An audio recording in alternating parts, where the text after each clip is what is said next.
But it's 100% possible. So number one, it's you have to change your mindset. I'm an open book with all this stuff. So flat out, like I make $120,000 a year at my job.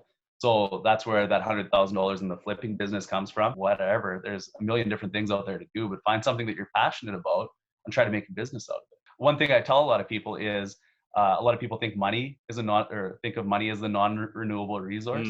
You've probably heard this a million times too. But it's not. It's time. It's like this last hour that we've had, we'll never get it back. What does it take to quit the 9-to-5 as a real estate investor?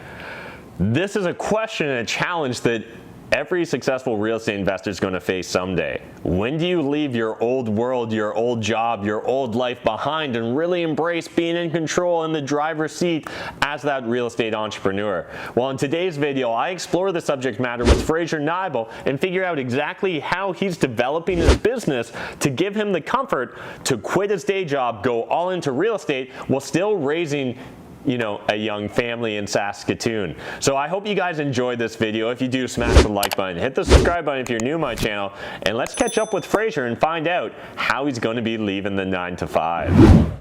Yeah, it's a very powerful concept to really fully internalize. And so I'd love to explore what's the point of all this. And so I know back in 2019 when we were chatting, I don't think we really shared it on social media or on my YouTube videos then. But I remember we were talking about you were developing a strategy to quit your day job. And that's something that I think resonates with a lot of real estate investors, right? A lot of us get into real estate investing with the hope of eventually building up our financial fortress of solitude to the point where we can quit the day job, leave the rat race. And so if I understand correctly, that's part of the goal of building up to this $100,000 a month active business income, right? Is trying to really build yourself a strong, robust business that will allow you just kind of walk away from the 9-to-5. Yeah, exactly.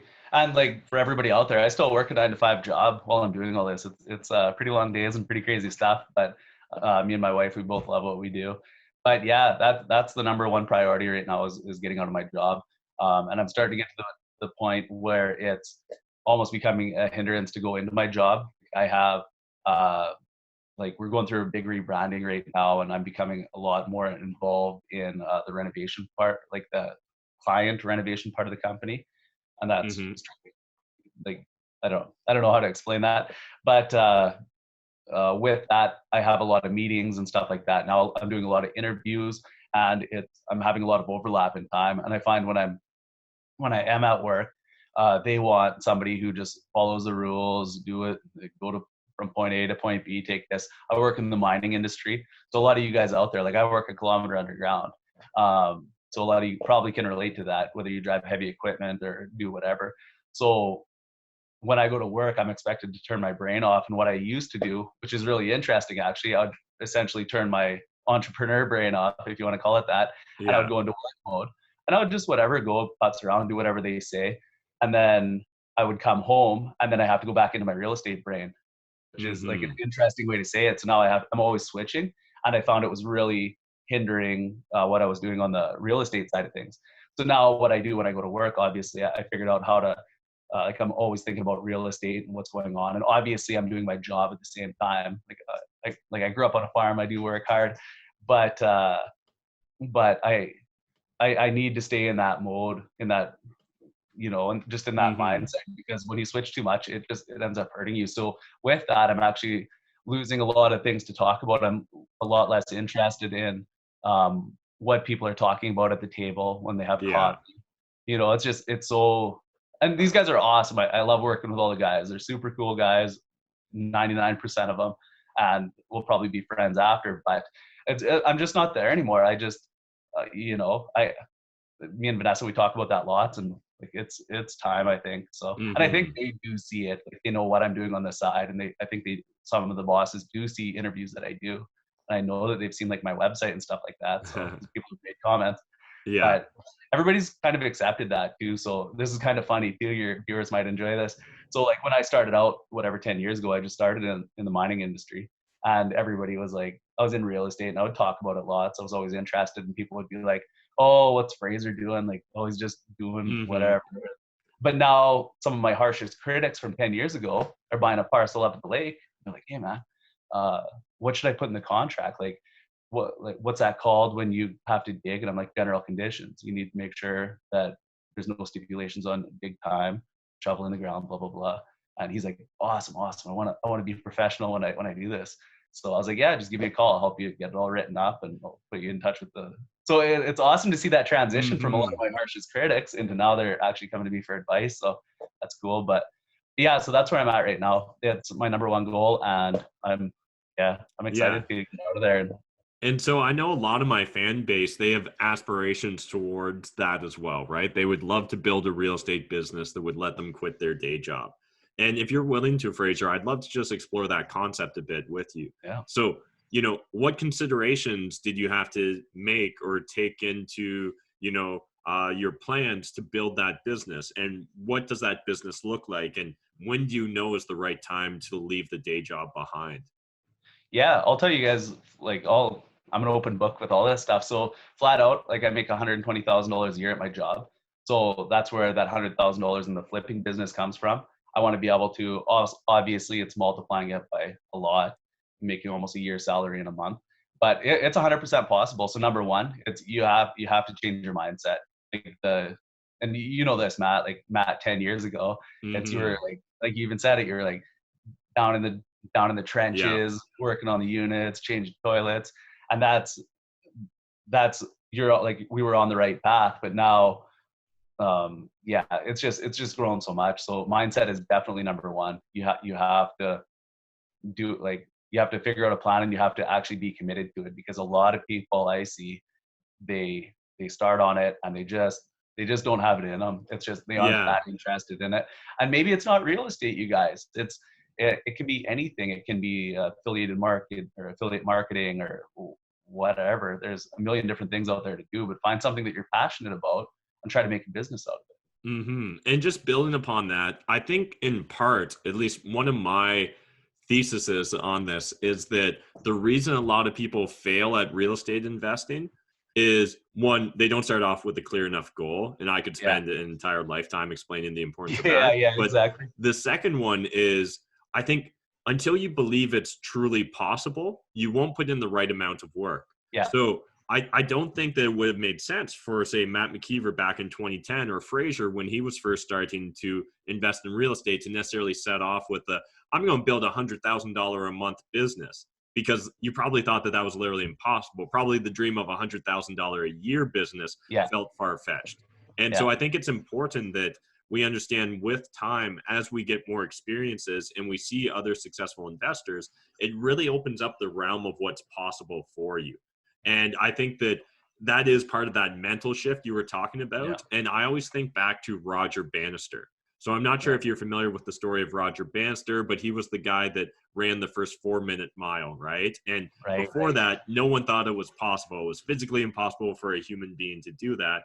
And then once he set that benchmark and broke it, within a few years, there was a bunch of individuals that all of a sudden were able to break through that barrier. And I think it's really important that for us as real estate investors, if you're struggling to put in the amount of work that you know you should be doing in order to get the success you want, it's likely because you don't believe in that goal.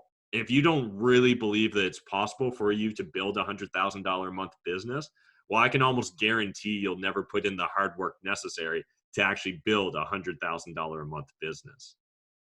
Yeah, and that's exactly it. And that's the perfect example. It was that mental barrier that people couldn't get past. And one's like, oh, well, so-and-so did it. Now, everybody's just blown out of the water. So no, that's exactly what it is. Do you want to get control of your financial life? Do you want to crush it in real estate with wholesaling? Do you want to join my full-time team of wholesalers like Mike or Shahir? Or what about Tyler or Diego? Or what about Amar? All right, and what do we do, boys? We make offers, we buy fast, never gonna miss a deal cause we pay cash. Offers, offers, offers, deals, deals, deals. Tell us, Mr. Seller, what price do you feel? Cause we're Southwestern's biggest source of deals. Boom! So if you guys want to crush it with wholesaling, you need to join my team. And down below, video description, there's all the links you need. Yeah. And that's exactly it. And that's the perfect example. It was that mental barrier that people couldn't get past. And one's like, oh, well, so and so did it. Now, yeah, everybody's just blown out of the water. So yeah, yeah. No, Hmm. that's exactly what And it so, is. Fraser, what does that $100,000 a month business look like? Like, how many employees is this taking up 12 hours a day, 7 days a week of Fraser's time? Like, what sort of business are you really trying to build here, and what sort of lifestyle works in tandem with that business? Yeah, so I'm a huge advocate for leveraging time. So I used to be in that mindset where a lot of people were, and it was I go to work, like get paid my dollar per hour job and everything that goes with that. But now what I'm doing is actually, as I'm growing my company and hiring employees and working with assistants and virtual assistants and in-house people, obviously I'm tracking everybody's time, and it's really interesting to see that. And I'll actually show you a clip of just how you can basically grow your time essentially. So I implemented this back in the flips when I was doing all the work. So I could only do whatever one or two flips at a time, obviously, just because there's only so many hours in the day. But once I started actually hiring it out and bringing third-party trades in at the time, we could leverage that, and I could essentially bring more deals in, and they do what they're good at. So I'm essentially buying somebody else's time, you know. So the way that we structured that business is my wife, she's got the design company, and then we have a general contractor who takes care of all the properties. So I bring the properties in, I fund them with the investors, and I push the deal over to Vanessa and our general contractor, and I move on to the next deal, whether it be multifamily or single family. And it's just unreal how much you can scale. So once I saw the power of that, it's interesting actually tracking people's time, and you can get 24 hours of work done in a day when I'm at the mine, which is crazy. You know, like, so that Hmm. goes back to what I was talking about actually using money as a tool Yeah. to basically buy time. So one thing I tell a lot of people is a lot of people think money is a non or think of money as the non-renewable resource. Hmm. You've probably heard this a million times too. But it's not. It's time. It's like this last hour that we've had, we'll never get it back. It's gone. Yeah. So I'm a huge advocate for watching what I spend my time on, who I spend my time with, and stuff like that. So um, any way that I can like essentially leverage other people's time is the direction that I want to go. So with what we're doing, we're building a business that essentially like it's a lifestyle business, I guess. And it sounds cliche, but like my wife, she's a flight attendant, which isn't a good business right now. Um, True. yeah, we travel a lot. We like I love learning. Like I love real estate. I love learning about markets in different areas. So I want to be able to go to different areas. Everywhere we go, everywhere we travel, I'm always learning about the markets there. So I want to be like ultimate freedom is what we're going for. I don't want Hmm. anybody telling me what to do with my time or when I have to be somewhere. I can do anything I want at my choice or at my family's choice. We can send our kids, like money's not a barrier. We can send our kids to whatever schools we want. We can take them out of school and hire people to go around with us. Um, you know what I mean? And it just, that's how we're building our business. And that's kind of what we're going for is in one word, it's, or two words, it's just ultimate freedom. That's awesome. And that's really powerful. Appreciate you sharing that, Fraser. Yeah. Before we wrap this up, I'm sure the audience would just love to get a little bit of perspective on this. When did you originally start investing in real estate? Like what year was it and what age were you? And then secondly, I know no one's got a perfect crystal ball, but if you had to guess when you're going to pull the ripcord on the 9 to 5, any Yeah. predictions? And again, just kind of what age or year you'll be at that point in time?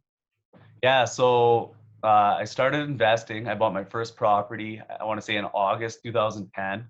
And to put it in perspective, I started at the mine in 2009. I think it was September 2009. So I had a 1 year span before I bought the house almost.